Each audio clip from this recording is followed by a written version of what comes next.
Profit and loss के अगले part में आपका स्वागत है। आज थोड़े एडवांस क्वेश्चन देखेंगे और क्वेश्चन इस तरह के होंगे जहां पर हमें प्रॉफिट एंड लॉस के अंदर एलिगेशन मेथड का यूज़ करना पड़ता है, यानी जो मेथड हम मिश्रण में लगाते हैं वही मेथड हम टफ क्वेश्चंस को हैंडल करने के लिए प्रॉफिट एंड लॉस में भी यूज़ करेंगे। कैसे यूज़ करेंगे एलिगेशन, कैसे यूज़ होता है, कैसे हम जल्दी से इसका आंसर ले सकते हैं एलिगेशन से। तो क्वेश्चन पहले यह समझना होगा कि किन क्वेश्चंस के अंदर एलिगेशन मेथड यूज़ होता है। तो क्वेश्चन को ध्यान से आपने देखना होगा कि 15,000 रुपये में एक घोड़ा और एक गाय खरीदी गई। अब पहली चीज़ तो यहीं से पता चलेगा कि एक घोड़ा और एक गाय खरीदी है, दोनों का अलग अलग मूल्य हमें नहीं पता है, यानी क्रय मूल्य के बारे में स्पष्ट जानकारी नहीं है। फिर घोड़े को 5% हानि और गाय को 10% लाभ पर बेचा गया है। पूरे सौदे में न लाभ हुआ न हानि, तो घोड़े का क्रय मूल्य हमें बताना है। यानी ना ही तो विक्रय मूल्य के बारे में कुछ स्पष्ट जानकारी है, ना ही क्रय मूल्य की। केवल क्या दे रखे हैं, 2% यहाँ दे रखे हैं और 1% हम यहाँ से बना लेंगे, न लाभ हुआ न हानि।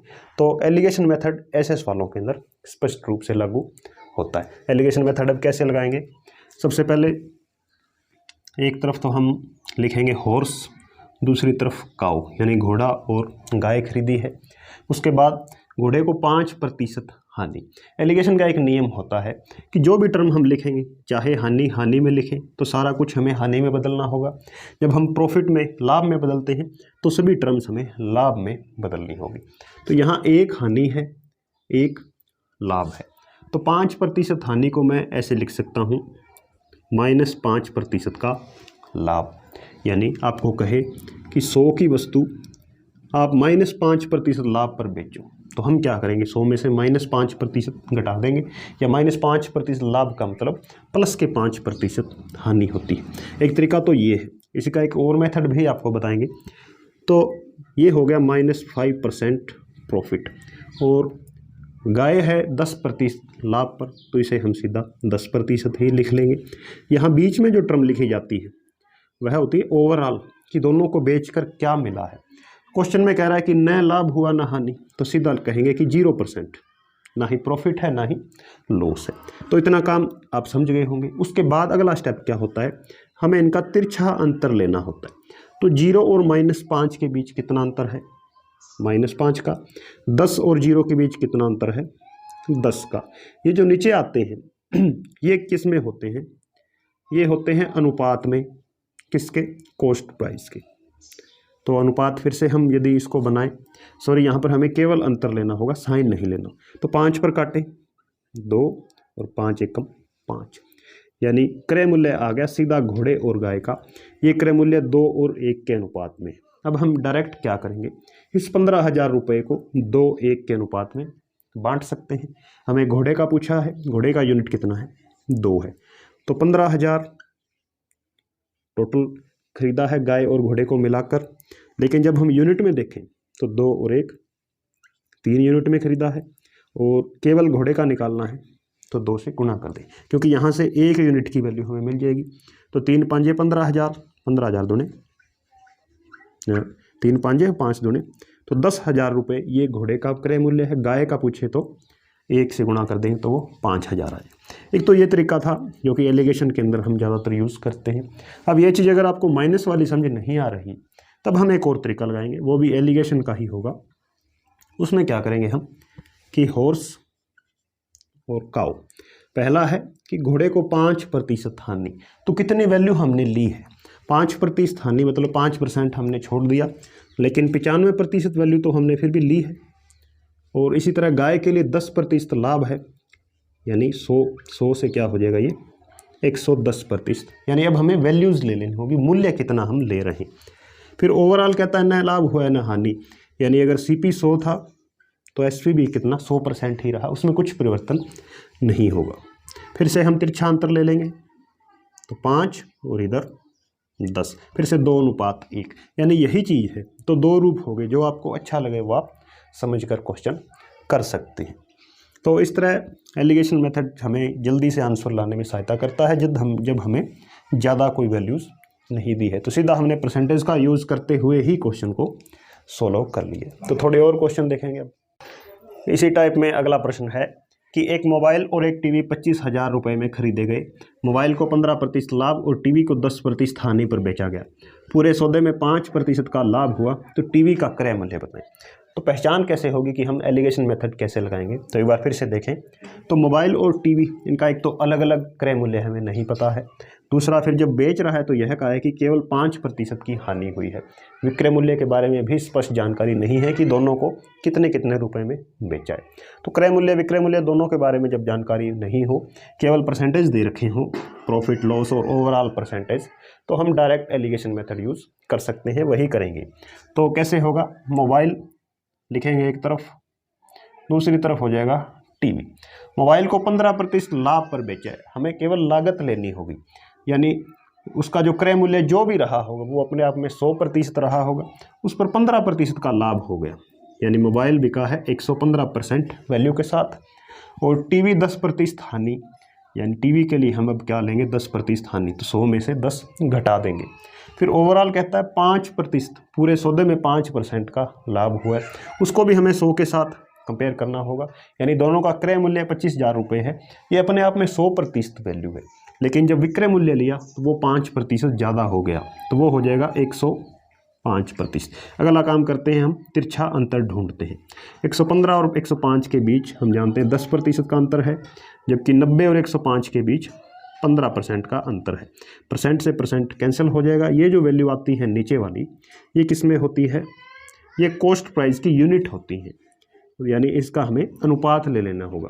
तो 5 ये 15, 5 दूनी 10, यानी कॉस्ट प्राइस मोबाइल और टीवी का है वो 3 और 2 के अनुपात में है। अब हम डायरेक्ट इस 25,000 रुपये को इन अनुपातों में बांट सकते हैं। कैसे बंटेगा कि कुल प्राइस 25,000, लेकिन अनुपात के अंदर प्राइस कितना है, टोटल 3 और 2 5, यहाँ से 1 यूनिट की वैल्यू मिल जाएगी। याद क्या करना है हमें, टीवी का, तो टीवी के यूनिट है 2, तो 2 से हम क्या कर देंगे, इसको गुणा कर देंगे, तो 5 बाजे 25, 5,000 दूने 10,000, ये 10,000 रुपये टीवी का क्रय मूल्य होगा। आप मोबाइल का भी आसानी से ज्ञात कर सकते हैं। नेक्स्ट क्वेश्चन लिया है कि एक आदमी 5 घोड़े व 10 गायें 10,000 रुपये में खरीदता है। घोड़े 15% लाभ तथा गायें 10% हानि पर बेची गई।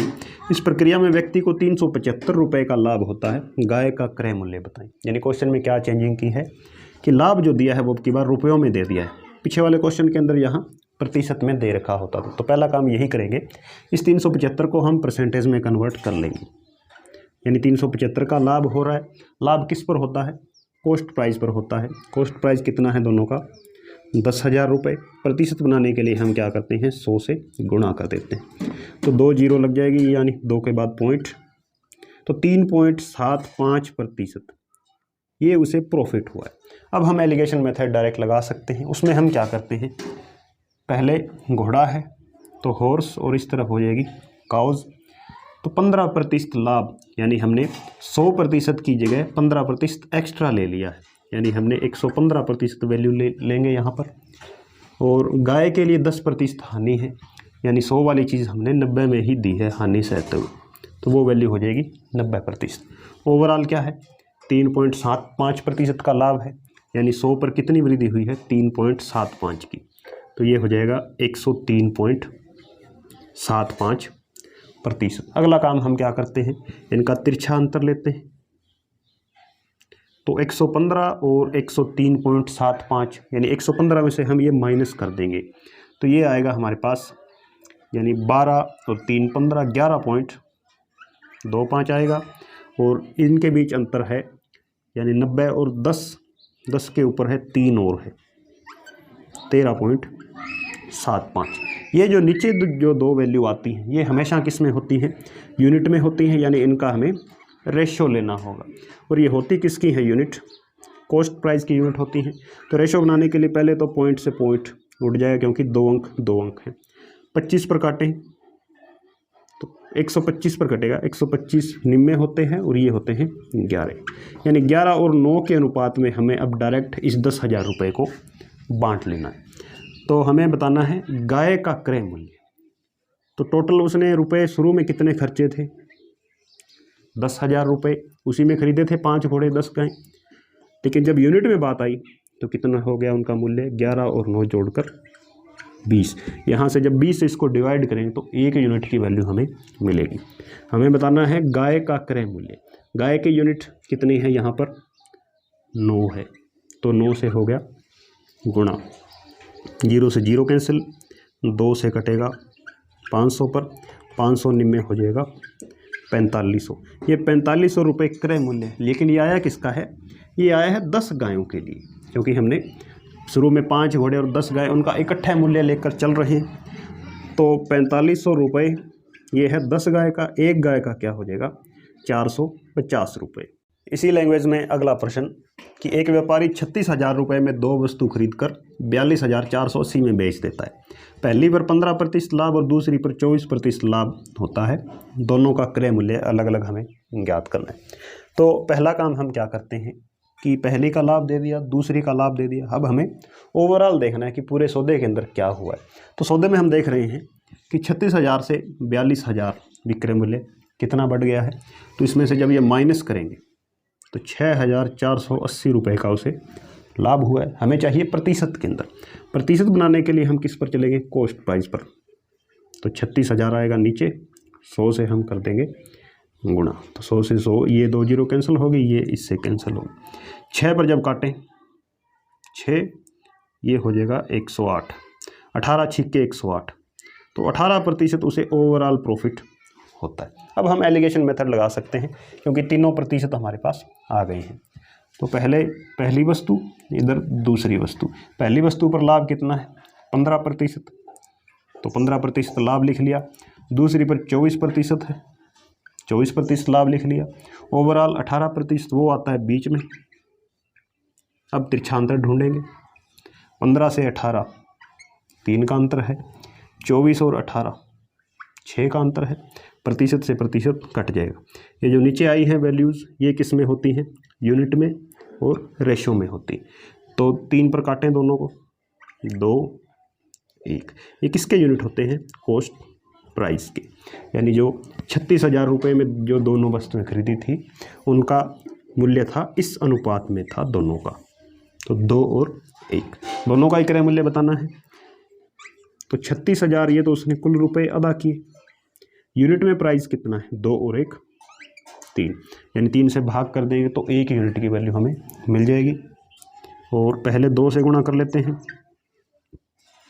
36 से ये कटेगा 12 पर, 12 दूने 24,000। तो पहली वस्तु है 24,000 की, दूसरी हो जाएगी 12,000 की। या आप सीधा 36,000 को 2 1 के अनुपात में बांट सकते हैं।